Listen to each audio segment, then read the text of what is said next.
Welcome back to the Means of Grace podcast, where we explore faith, life, and everything in between. I'm Jesse, and joined with me as always is my co-host, John Yeager. John, how are you doing today? Well, I'm doing good, Jesse. It's beautiful outside. Winter has broken. I dare say spring is upon us. Thank you, God. Charlotte, hear you. Charlotte will get cold real quick. Today, we're stepping into the wilderness, those reflective moments that challenge us, the moments that shape us and ultimately show us who we truly are. Our special guest today is Megan. Megan is joining us. She's the Associate Director of Ministerial Services and an ordained deacon here in our Western North Carolina Conference. Megan, tell everyone who you are and what you've been up to. Yeah, so like I said, I'm Megan Habich. I like to say that when I introduce myself that my name is Megan Habich. Unfortunately, it looks like it is pronounced Habich, but that is not maybe something you want to call a So it's a good segue in. I was a campus chaplain for like 12 years, and that was usually my strategy to like break the ice so that students knew that I wasn't judgy. But yeah, Even better than mine. Mine was Yeager. It got really cool in college, but I bet, yeah. not so much before. Yeah. So I worked in campus ministry for like 12 years. I was a chaplain at a little school in Louisiana, Centenary College, and then I was a chaplain at Pfeiffer University for 6 years. And then about, a year and a half ago, I was brought in to this position as Associate Director of Ministerial Services, and I absolutely love it. Some of the big things I do is I help people from exploring like our candidacy process, kind of discerning if they have a call to like licensed or ordained ministry all the way to ordination. But then I also do vocational discernment in general, which I just love and has always been a passion of mine, is really the process of helping people find their next best step, whether that's like in the church or just in general in life, that we are all called by God to do something meaningful in this world and to respond. I love that. Thank you so much for all of the great work that you do. We are definitely blessed to have you as part of our conference. So thank you for all that you're doing. Before we dive deeper into our wilderness conversation here today, we just wanted to go over some quick updates from the Western North Carolina Conference. First, Bishop Carter's Luke study continues, and it's never too late to join. So we encourage you to join in this enriching exploration of Luke and Acts, and the details will be on our website, wnccumc.org. And of course, you'll be able to find the link in the description. The 2025 Peace Conference is just 2 weeks away at the time of this recording. So we encourage you to join Bishop Carter again, Reverend Beth Crispin, and other inspiring leaders at Lake Junaluska from April 4th to 6th for a weekend of powerful keynotes, engaging workshops, and meaningful spiritual connection. There's still time to register for that as well. Of course, if you're listening to this late, you might have already missed it. So we hope that you check in quickly, visit the conference website again to secure your spot. And last but not least, Equip and Connect continues year-round with monthly Zoom sessions. So we encourage you to join us on Monday, March 24th at 7 p.m. for Preparing for Annual Conference, Understanding the 2024 Constitutional Amendments. I can't tell you how much I need to be a part of this. So I hope that you'll join me. Don't miss this opportunity to learn and engage. It will certainly make annual conference a less confusing time. So visit the conference website for those details as well, and the Zoom link. All right. So as many of you know, I am in the process of becoming an elder in the United Methodist Church, and I need all the help I can get. So John, what is Lent? Oh, Lent. One of my actual favorite times of the year, with not many people's favorite times. But I like the introspection. I like the looking in ourselves and then also asking hard questions, and not just about looking deeply in ourselves, but deeply into our groups, institutions. But it has begun. It's been historically associated with an inward journey and wilderness experiences. The UMC describes Lent as a season of 40 days, not counting Sundays, beginning on Ash Wednesday and concluding on Holy Saturday. Lent is a time of reflection, self-examination, and preparation for the joyous resurrection of Jesus Christ. It's a moment when followers of Christ journey inward, embracing humility, confronting their mortality, and discerning their true capabilities in the light of divine love. But how did we arrive at this place of solemn contemplation and personal discovery? Well, the origins of Lent stretch even beyond Christianity, drawing inspiration from ancient traditions.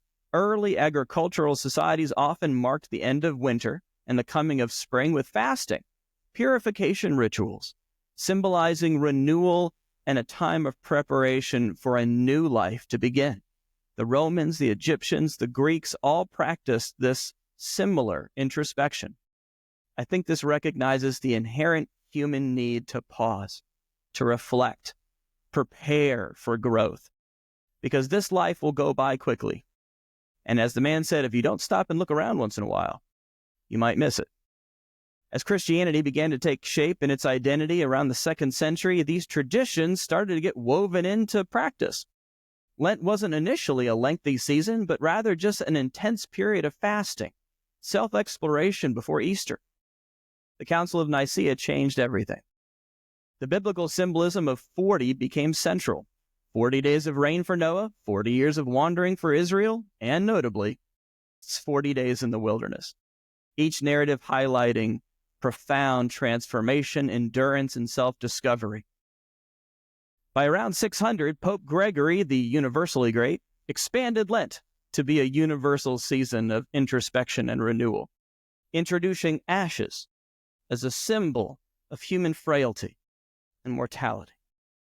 Lent became a reminder of our limitations, yet simultaneously affirmed our profound potential for renewal and change.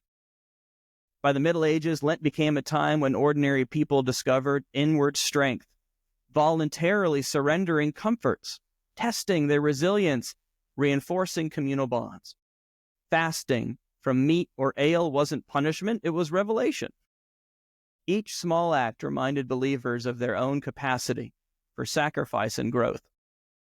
By the 18th century, John Wesley, the inwardly focused, revitalized Lent within Methodism by emphasizing personal renewal through daily practices like prayer, meditation, generosity, and fasting.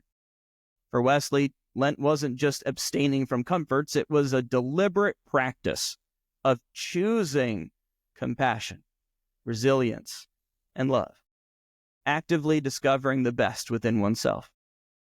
Today, Lent continues as an opportunity for profound personal discovery. Amidst a world focused on instant gratification, Lent gently urges patience. In a culture championing individualism, it insists on a connection. Ash Wednesday, Maundy Thursday, Good Friday anchor this reality, guiding us to uncover our deeper capabilities. Easter becomes transformative precisely because Lent has shown us what we can endure and overcome. Thus, Lent remains quietly revolutionary, relevant in our bustling urban churches, Europe's contemplative monasteries, Africa's vibrant cities, as it was centuries ago. Lent doesn't merely mark time, it reshapes our hearts, reminding us year after year of something profound, our capacity for growth, and we can always start again. So, Jesse, this countercultural embrace into the wilderness where we purposefully make things harder on ourselves. Is it worth anything to do? And how do we convince people to do it? These are just a couple of the questions I have. But Lent needs to be lived into, I think. Yeah, absolutely. So I love that question and have a question of my own. So how do we intentionally navigate these wilderness moments instead of merely enduring them? So today, as we mentioned earlier, we are going to jump into our conversation with Reverend Megan. We're delighted again to have you with us to help us to explore these questions that we have and to dig deeper as well. Hey, Megan. Hey. Yeah. So thanks for joining us again. You spend a lot of time supporting ministers and lay people through periods of discernment and reflection. Why do you think wilderness experiences are so vital and so often a centerpiece of our various journeys? I think so. When I think about discernment, like honestly, I think about uncertainty, right? When you think about different periods of discernment in your life, whether that's like being in college and thinking about your next best step in a career, or maybe like becoming a parent, or maybe retiring, those are moments of transition. And those are moments of uncertainty. And those are moments where you are, in fact, in the wilderness, right? Where you don't know perhaps what is happening. But those are the moments where I think we have the opportunity to really listen, right? Because I think being in the wilderness is a lot about listening to what God is calling us to do or to be in our next best step. Because I think the other thing when we think about like call and vocation and being in the wilderness, we have wilderness periods throughout our life. Like it's not just a one and done. Call and vocation isn't just a one and done. It's a process that we go through. And I think in facets of our entire life. I think so too. But it's, it's funny that you said it happens to us all.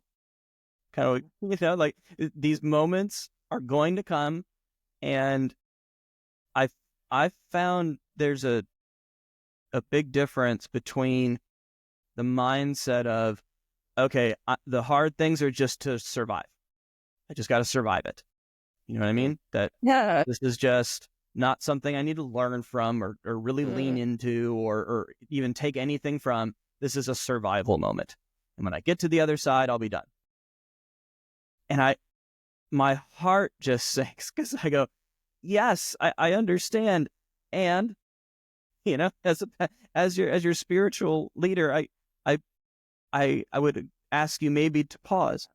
Yeah. And that's so countercultural, so counterintuitive, right? To pause in the bad. Right. But I think actually like pausing in the bad, like that's the process like Wesley calls like sanctification, right? Like where we're growing in our faith. Like I think hard things, I mean, I don't think, like God puts hard things on us, but I think that we're human and we have experiences that are in fact hard because we are human. And I think having, perceiving them as a time for growth really makes a significant difference in really how we look at our life and if our life is meaningful or not. And I think that that's really connected to vocational discernment too. It's the perspective we have on our life, and are we responding to God, and are we growing, and are we moving on to what Wesley calls perfection, because we are embracing the hard as in a spirit of growth and resurrection, honestly, rather than maybe a spirit of like, this is all just happening to me and I just have to survive it. Yeah. And for reasons, and this is not this topic can happen. We can do theodicy another time. I love it. But this is, we're just going to go kind of sidestep that just a little and go, yeah, okay, sorry. No. And just say, this is just a truth that somehow woven into creation is this element of chaos, this element of unpredictability, this element of whatever you want to call it. Right. That we have it spins out these moments in humanity collectively and individually where we, for all intents and purposes, suffer to some degree. Yeah. We have troubles. And some have more than others, and some spend more of their life in the pursuit of avoiding. Right. Yeah. Than others. I'm an avoider. I will say that. Right. I know. And I do too. And and sometimes occasionally when I'm at my very, very best, I'll avoid it and then I'll pause and I'll go, oh man, should I have, was that an error? Did I like privilege my way right over that, and not just jumped over it and kept going? Because I feel like we do that all the time too. But how do we, so if we can get trained back on the tracks a little bit, but how do we, so this is the time of Lent, this is the time, right? So if there is a time, this is it. and how to do that, how to have these experiences of personal growth, or if you want, bad times or rough times, difficult, challenging times. How would you say a person could pause and collect themselves enough to live into that moment just a little bit? Do you know what I mean? That, because I feel like sometimes these bad moments happen and then we're just surviving it, and by the time it's past, it's long gone. And I think that that's a lot about being in the present, right? And noticing the present. So no matter what, good or bad. No matter what, right, good or bad. The present, okay. So I have two kind of things I can share. So I'm a very anxious human. I am a 6 on the Enneagram, so I catastrophize like everything. I know this about myself, and I've had to find ways to like essentially like pause when I think things are terrible. And so one of the things that I often do is I plant my feet on the ground and I look at them and I'm like, look, my feet are here and now. This is here and now. Like, I can't control the future. I can't change what's happened in the past, but I can be present in the here and now. And I can think about how God is working right now in my life and pause. So that's one thing I do. A story that kind of reflects that is, so on Ash Wednesday, I got to impose ashes, which I like. It's weird. You were saying Lent is one of your favorite things. One of my favorite things is to impose ashes on people. Right? Like, yeah. Like, I don't know what it is, but I swear when it's even different than communion, when that person, when they look at you, it's, I don't know, there's just a face they make of kind of deep, I don't even know, I can't name it. Well, so I think it's like deep relief and letting go and letting God. Like, that's what I experienced. And I've been like doing this, like I did it with college kids forever, but I had a really busy day. I felt like I had like messed up on a bunch of things at work. I was just like not in a great place.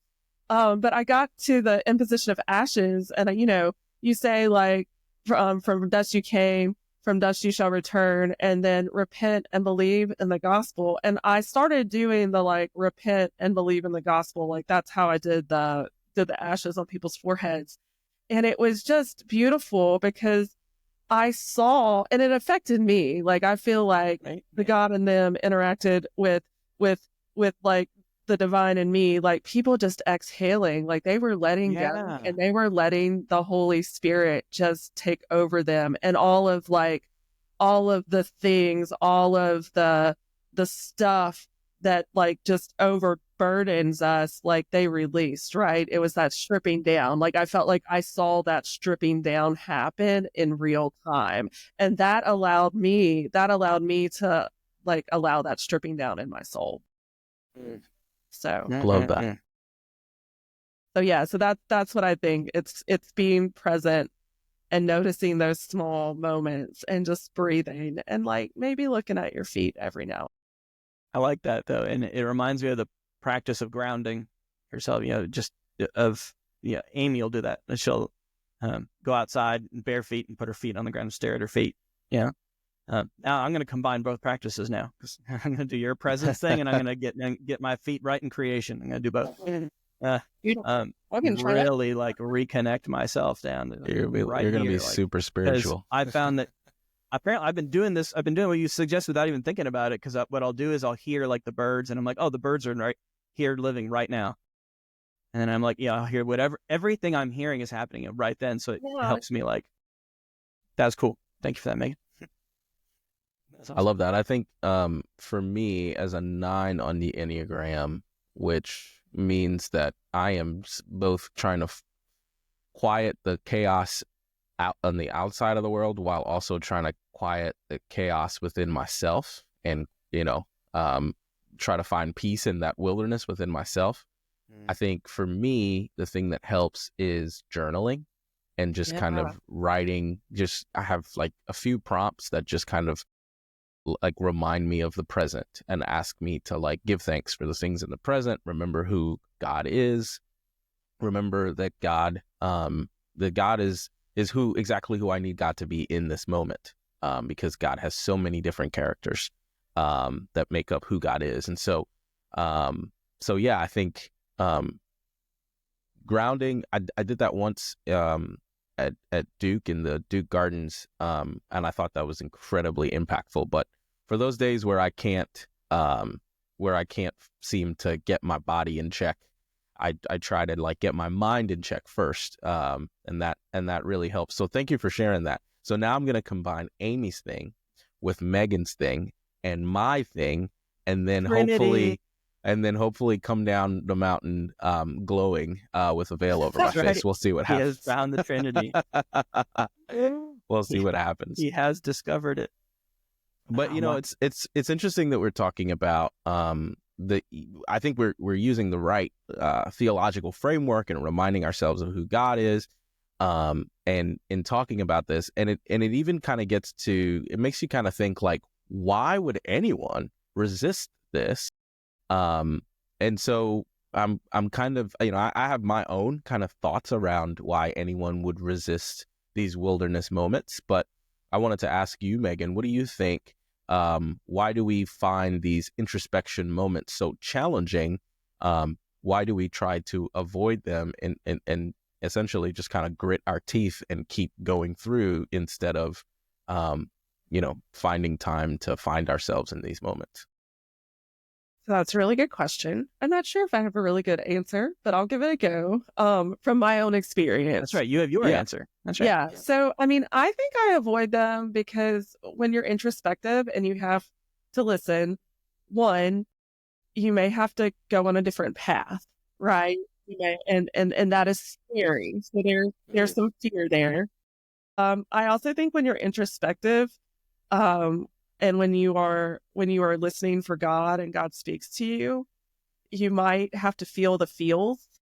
And I think that it is difficult in our culture, in a culture where we often numb the feels, and numb the hard things, to actually like feel them and experience them, let them flow through us. So I kind of feel like it's a combination of being fearful of what that next step could be, and also that I have to feel my feelings, and that may just be me as a 6, but I think I don't like to feel and process. It's hard, right? It's hard, but really, really important work.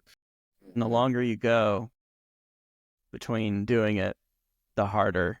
Yes. And sometimes for some, I've found there's a tipping point where they're just like, okay, now I'm never going to. Right. And so I was about to ask you what your advice is for them, but that was a big question. How do you unlock some of these? So for people that are having blocks, right? That when they have, like maybe when you've gone too long, or when any of us have gone too long, what's something that you allow to trigger you into, to doing it? Or what can snap you out of it or make you go, okay, no, I need to go let some of this out? Well, so that's a really good question. Let me think about that for a second. Well, so actually, I think that like being willing to talk to others, because I know sometimes we see Lent as a solitary thing, but I think it's also communal, because I think sometimes others give us the permission to, say that again. Yeah, others give us the permission to feel what we're feeling, and maybe they've had an experience too that's been really difficult. And when you see that others, right, when I've seen that like my friends have gone through like really difficult experiences, it gives me the faith that I too can go through a really difficult experience, and I can practice those hard things because I see that they've done it too. I think that's been my probably biggest one. And when they give me permission, like I can give myself permission, and I can really be introspective at those just towards those like really hard things that I need to process through in my life that I haven't for like a couple of years. Right. Because that's happened before. I know. And then you're like, but why have I been having these headaches? Like it's just weird. Like I haven't changed anything. And they're like, and finally somebody's like, how you doing?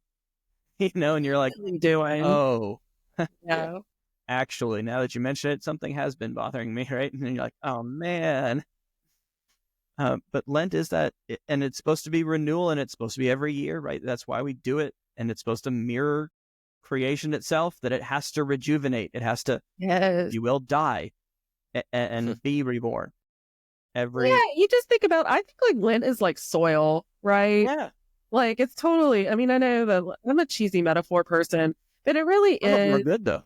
Like, and like sometimes you have to put the manure in the soil for like the soil to like get fertile and for like things to be able to grow, right? And that's when I think about like what Lent is for me. It's kind of like mixing that manure in so that like it can become healthy soil and I can grow as a human and as a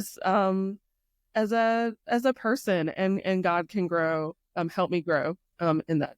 Somebody told me once that it's soil, and they said, and somebody made a sarcastic comment that, well, mine only grows cactus. Mine's a desert, a cactus, and the pastor, without skipping a beat, said, well, now you can teach other people how to grow cactus in their desert. And I was like, Amen to that. okay, Beautiful. like Amen to that. Our soil can go through various periods, and they're not useless. No, they're not. And like you think about a cactus provides water for like so many things. Right. Like that's huge. Like, sure, at first you're like, prickly, lonely, you're in a little small group there. But then, like you said, you're like, wait, there's so much more Exactly. to a cactus. And we go, that's right. So I wanted to ask you, what is a time, Megan, and then Jesse, and then me? Or you could just both say, how about you go first then? But a time where you have done this, where you've managed to do introspection, or you have just been in a time of trouble and, came out when you were coming out the other side, you were like, yes, okay.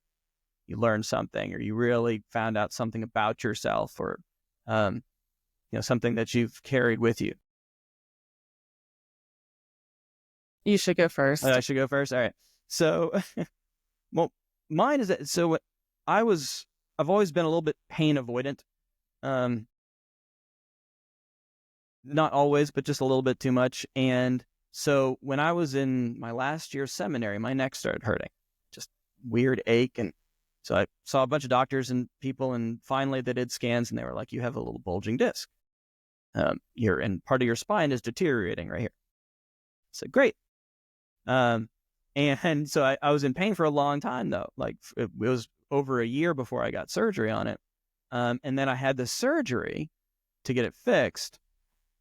And when I came out, the pain was still there. And it was very similar pain, and it's never gone away. It's gotten better, but it's never gone away. And about a few weeks after the surgery though, I had this just revelation of, wow, I had barely been living my life for the past 2 years because I was utterly obsessed with not being in pain.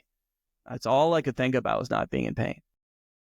And all of a sudden I realized, okay, it's a little bit better. And if I do my strength exercises, it's a little bit better still. And now I have this amazing sympathy for older people that I never had before. A lot of things got taken away from me all of a sudden that don't usually get taken away until like retirement age or older, like playing softball, or you doing some like really contact things, or you kind of, your body betrays you, right? It just kind of does. And your neck aches. And as you get older, right? It's literally hard to get out of bed. And when you reach a certain age, it just hurts. And as a young person, it never occurred to me. I mean, even when I was exhausted, I was like, throw myself out of bed, right? And I just, all right, let's go. And it never occurred to me like, ow, as soon as I tried. That was a new experience. So I've incorporated it into who I am, and it's made a tremendous amount of difference in my life. Okay, that was Really beautiful. Yeah. no spinal I can go surgery. next if you're. So, I'm trying to think of which one I'm gonna go with. I think so. For me, when I first became a licensed local pastor, when I first received my license, I thought to myself, it would be really good that, now that folks are confiding in me with things that they're struggling with, that I have someone that I can speak to so that I'm not wrestling with all these things alone. And so I decided that I was going to start going to therapy regularly.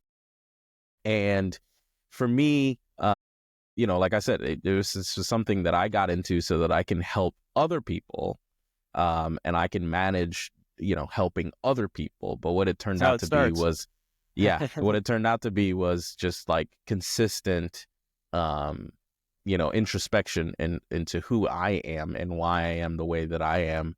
And there might be another pastor out there that relates, but I kind of figured out why I was essentially a workaholic. And it was because I never took the time to do any real introspection that helped me to see any value within myself.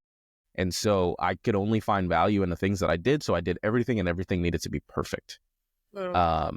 And going through therapy kind of helped me to realize, it's a biblical truth, but the therapy certainly helped me to realize that it still hurts. Being a human being, just being a human being is enough. Just being created by God means that I'm loved enough, and it doesn't matter what I do or don't do, or how good I am or not good I am. That God, the creator of all things, loves me for who I am. And so that was a really hard truth, but it took a lot of introspection for me to stop and say, why am I working so hard all the time? Why am I, and also, doing all these things, but also never feeling good about what I've done. And it took some real difficult conversations with my therapist to get me there. So thankfully I was, somehow convinced that this was for other people, but it ended up being for me. And that sounds like ministry a lot. So another thing you learned. Yeah. I thought it was about me. Exactly. So this is the thing I think will probably be continually working on the rest of my life. So I have a 5-year-old little boy, and I also have a 10-month-old little boy. I am one of 3 sisters, so I haven't really been around boys before. Boy. And I think about I think about the transition and becoming like a mom, and that was really a wilderness moment, like trying to figure that out, because like momming is hard. You feel very isolated, that kind of thing, when you're first doing it. Henry was born in during like a month before the pandemic started, so like that was the thing in itself.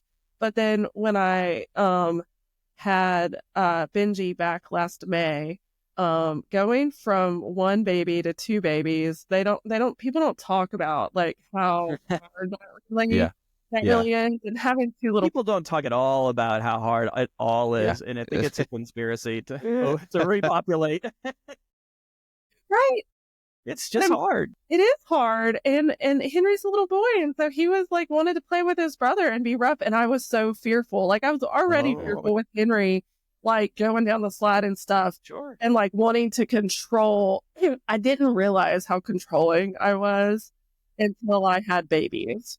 And really in like these last 10 months, that I want to control everything. I want to control what they do. I want to control like what they see. I want to control so that they don't hurt themselves, right? Yeah. And it comes out of this place, I think, of fear. And I mean, I know that I'm like a fearful person, or I can be, and that is something that like I am continually like working on in myself, and praying and listening to God to like how like the process of sanctification, how to grow in that.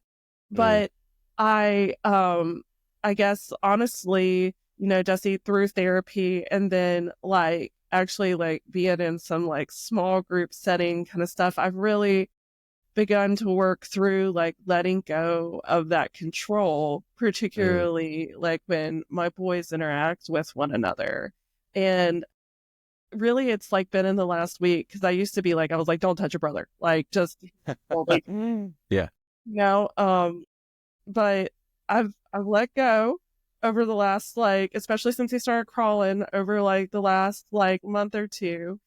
And the love that they both show for each other is just something I've never seen before. Like I've never seen a 10-month-old baby like I think ever like truly like love and just like light up when he sees his big brother. And his big brother like is so protective of him and wants to take care of him and wants to do like the fun and beautiful things. And like to me, like that's I don't know, like that's, I mean, I see God in that, right? I see that really kind of as a means of grace and growth for me, like to let go and really to like let God and let my kids be themselves, right? Like that's Watch your 10-month-old fall and have your son pick him up. Pick him up. His older brother. Like we have this little round swing and just hold him on the swing so that he can swing too, and just like want to protect him and care for him and truly love him. Like it's the most genuine love I've really think I've seen in probably. Thank you so much for sharing. It's pure idolization. It's beautiful, in its purity, not any toxic way, Right. Yeah. So that's where I think I've been introspective and really had to ask, like, why am I so controlling, and let it go. Gosh, and I was just thinking, all our kids are pretty young. I've got a 10-year-old, Henry too, and a 7-year-old. And I was just thinking, oh my gosh, how am I going to let them have their own wilderness experience? Like, when you realize, like, oh man, I guess I kind of do, but that's hard. It is hard. It is hard. Right? And that's a wilderness experience for you. And then that's right. They multiply. Gosh darn it. Yep. I was actually thinking about my 4-year-old. I have a 7-year-old and a 4-year-old, and just that my 4-year-old is at a disadvantage. I mean, he's 2.5 years younger than his sister, and so she wins at everything. And I wanna step in and help him win sometimes, and I'm like, no, that sometimes his in day life will come. Exactly. And so I keep telling him, I'm like, dude, when you like in 10 years you're gonna be bigger than everybody in the family, and you're gonna win at everything. And he has no idea, but no. like you said, Megan, like stepping back and allowing him to be a kid in whatever stage he's in. I'm sure when he spends time with his friends, it's a lot more even. And so that's just one of the difficult experiences that we have to go through, and as parents we have to kind of step back and not handhold for everything, and just be willing to let them live life. So we've talked a lot about Megan on a personal level. I think unfortunately we have to talk about work too. It's all work, is it? It's all work. It's all the work of God, right? That's right. Go ahead, John. Yeah. So, all right, Megan. This is a broader question for you. After a general conference, okay, the bishop, he did a little tour, and he was preaching a fundamental shift, or at least that officially that we should have a fundamental shift away from a 1 Timothy understanding of leadership, clergyship, of all the things, to a Pentecost understanding of your young men will, your old men will dream dreams, and your young men and women will prophesy. And I loved that, and it has stuck with me. And I've been asking our guests this question. I'm in honor of me turning 40 this month, I'm making the cutoff. So you can either be prophetic if you're under 40, Or you can dream dreams for the future. If you're over 40, generally speaking, what I'm asking some of the older people is, what would be your dreams for the church in our in our conference, our denomination, our ministerial context? What are your dreams for post-retirement? When you're long retired, what would you like to look back and say, oh gosh, that's the church I dreamed, kind of thing. Or prophecy, bells, and some, this is some things we need to, let's prophesy a little bit. Let's talk about what that future is going to be and how we're going to get there. Some of the hard things we might have to go through if we're going to get there. So I open it to you. You may prophesy or you may dream. I'm going to try and do a little bit of each, if that's cool. I'm 38. Okay, go for it. I'm in a good mood. Okay, so like in my job, right, I do vocational discernment with people, and I help people, and I think about calling and purpose a lot. And I think in the future, we're just going to have to really, I think we do this to some degree, but I think it's going to just have to be a cultural shift of like, everyone has a calling and a purpose, right? It's not just like people in what we call ordained or licensed ministry, because that's not going to run the church. I think that if I'm being real honest, I think that the farther we get into the future, the more bivocational ministry like we're really going to have. I think that that's something that we really need to live into. And I honestly feel like that's something like bivocational ministry, or people who aren't working like in the walls of the church, really is like the future, and will make a more vibrant church, because we are going to where people are and we are meeting the needs of people. And if you think about it, like if we're getting like really awesome, like a veterinarian who feels like that's my call to ministry, or like a businessman who's like, hey, that's my call to ministry, and I'm going to like do business in a just like compassionate and empathetic way. Like imagine how different our world would look than it does right now. Amen. Like, so when I think about that, and I think about the future, like I think that's what we should be teaching, because I feel like ultimately, like that's part of, like the reign of God, like the kingdom, like God's holy vision for the world is that we all start to live into that, Amen. That's fine. I love that. And I'm definitely tracking with that. And I think what you just did for me, I don't know about our listeners, but what you just did for me is essentially just speak life into some hopes and dreams that I've been having since, I started in ministry. I've always kind of thought that that Paul's ministry was inspiring in the way that, he was a tent maker. He still did his thing while he ministered to people. And so that's always kind of been a goal of mine, to always be bivocational, or maybe even get to the point where, I'm ministering to folks in the church, but not necessarily from the role of pastor or something like that. I don't know what that looks like, but yeah, I think all of tent ministry gets kind of pushed to the side as like bivocational. But let me tell you something. I know that helped him tremendously in his evangelism efforts. Absolutely. Because he talked to everybody. And, he was talking all the immigrants that were coming in and the tent, oh gosh, yes. So they were, and like, so bivocation as a means of ministry. Yeah. So there's beauty in that. There's beauty in that. And so, I hope that our listeners are as inspired as I am, because I think that's wonderful. And I just wanted to say thank you so much for sharing your wisdom and your experiences with us today. I think you got really vulnerable, and but I also know that in your vulnerability, a lot of our listeners can relate. And so I really appreciate you sharing everything that you shared, and giving us an opportunity to get to know the Associate Director of Ministerial Services. So thank you so much for joining us today. And we'll have to have you back, of course. Of course, I would love it. Thank you guys for having me. This has just been really, really fun. I've really enjoyed it. And I just have liked hearing from you guys too. Like y'all say legit things. I'm not going to lie. I listen to the podcast on the regular. It is really, really good. And y'all do a fantastic job. And it's very meaningful. Thank you so much for saying that. Kudos to y'all. Thank you. Thank you. Thank you. We are so grateful for Megan and her time. We are to one of my favorite times of the podcast, a segment called Strangely Heartwarming. So listen up and have your heart strangely warmed. Today's story is from our own conference. Mount Pleasant United Methodist Church in Stanley is living out the UMC connection by supporting Altadena UMC in California after the devastating wildfires. Their congregation came together to create a powerful video standing in solidarity during this difficult time.